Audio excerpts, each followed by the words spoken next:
and welcome to my channel. I'm a Central Texas gardener in Zone 8B. Summer is officially here, and for those of us in Texas, we know that means those triple digits are headed our way. So in today's video, I wanted to share several practical things that I do in my garden that not only help it survive the heat, but actually help it to thrive. I hope you guys find it helpful. So my biggest recommendation for having a drought tolerant and heat tolerant garden is to pick native and well adapted plants. And that's because these plants have what it takes to make it in this area. And so I wanted to share a few with you that are in the southwest corner of my home, which means they get no shade. They're in the hottest part of my garden and they're just thriving. So first up is this Zexmenia, and Zexmenia is a beautiful Texas native that is about 2.5 by 3 feet. It is deciduous, but it'll give you a long bloom time from spring all the way through winter, early winter, and loved by the bees and by small birds which love to sit on the stems and eat the seeds. It readily reseeds itself, and it, like I said, I am not out here watering this. This whole area has no irrigation in it, and so it is a very drought tolerant plant. Coming up here is red autumn sage, and I have this on repeat all through the back side of this corner. Now I do have a different type of salvia here, but primarily the one I'm talking about is this one, and this is a 3 by 3 foot evergreen flowering shrub. It can die back in colder freezes, but this plant, it'll give you all year interest and is very drought tolerant.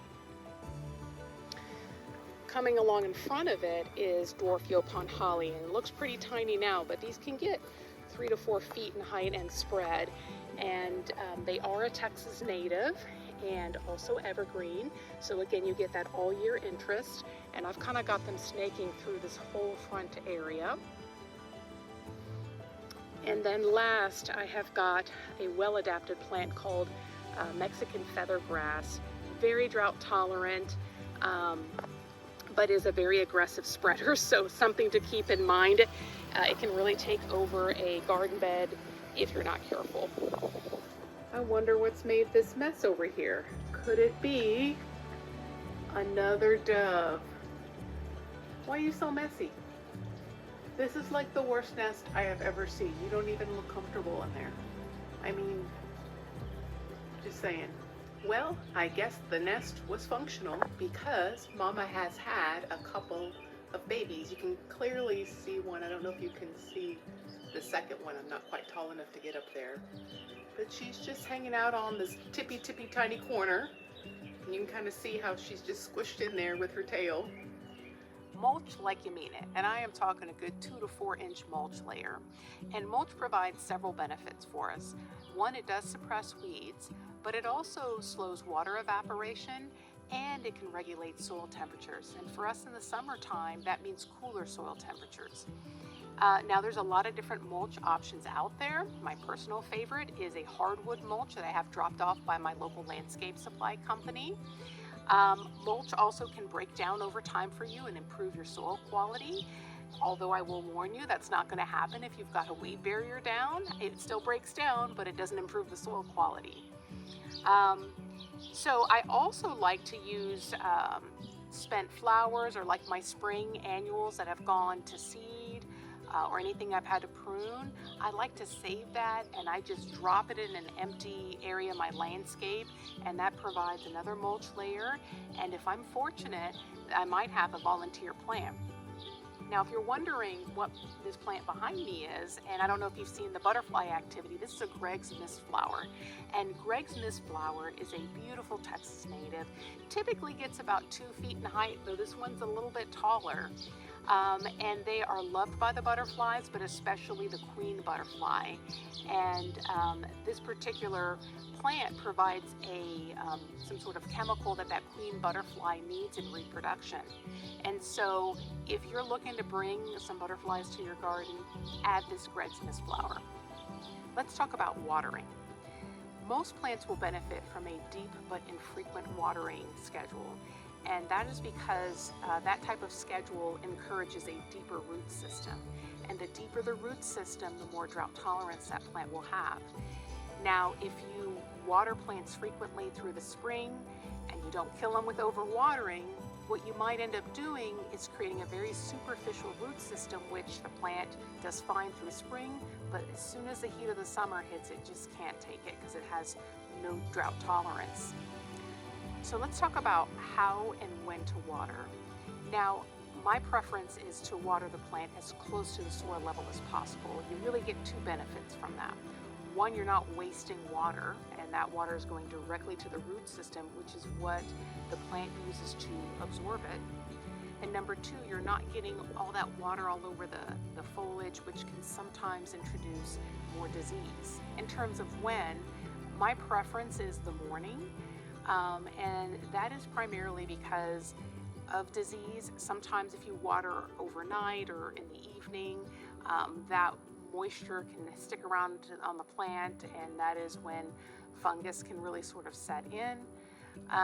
Let's talk about the timing of watering. Now that's the tricky part, because it really depends on the plant and it really depends on the plant's conditions. And so you'll have to learn how to read your plants. And so, for instance, this is a indigo spire salvia, and salvias in general are very drought tolerant. But I don't know if you can kind of see some of the leaves are sort of wilted, and that's because it's early evening and it's just gotten through the hottest part of the day. And so many plants will have a protective wilting to minimize their water loss. So this doesn't necessarily mean this plant needs more water. So a lot of times what I'll do if I'm noticing this and I'm unsure is I will wait till the morning, and if it perks back up, then I usually leave it be. If it continues to look wilted in the morning, then I'll make sure I water it. So I work and I really do not have time to get up and turn on multiple watering systems in the morning. Plus I can be forgetful. And so what has really helped me is using an automated water timer. And essentially these are something you can attach to your spigot, and you can customize in terms of how long you want to water and when you want to water. And these even come with multiple zones, so you can turn one spigot into multiple spigots. And so they're super helpful and a great way to put your watering on autopilot. Use shade strategically. Here I've got a portable shade structure that I built, and I'll make sure that I link the tutorial in the description box. But this is going strong on its third Texas summer, and it's easy to stow away, so it's really been practical for me. But this particular shade canopy has got a 30% shade cloth over it, which means that about 70% of the UV light gets through. And that seems to be enough to keep the sun scald to a minimum on my tomato plants. But there are different grades of shade cloth. There's 50% and 70%. You may need a higher grade depending on what it is that you're trying to protect. Also, if you don't want to do something this involved, you can simply get a few sticks and some shade cloth and sort of drape the shade cloth over the more sun-sensitive plant that you're trying to protect. So another really great way to create shade in a garden is to use taller plants. And behind me here you can see I've got these sunflowers, and they're currently shading my hoop house, which I've also converted to a shade structure for some of my more sun-sensitive plants.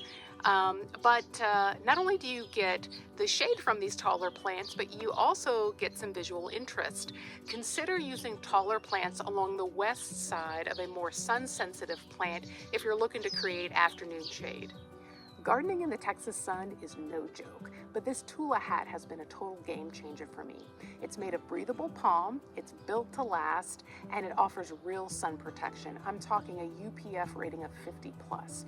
Matter of fact, the owner of the company developed the company because she had a strong family history of skin cancer, and she was looking for a way to protect herself and others and look good while doing it. The company itself is based out of Austin, Texas, which I think is pretty cool.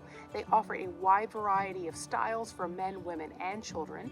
So do yourself a favor and check them out. So let me know how you help your garden thrive in this summer heat. Until the next one, y'all take care.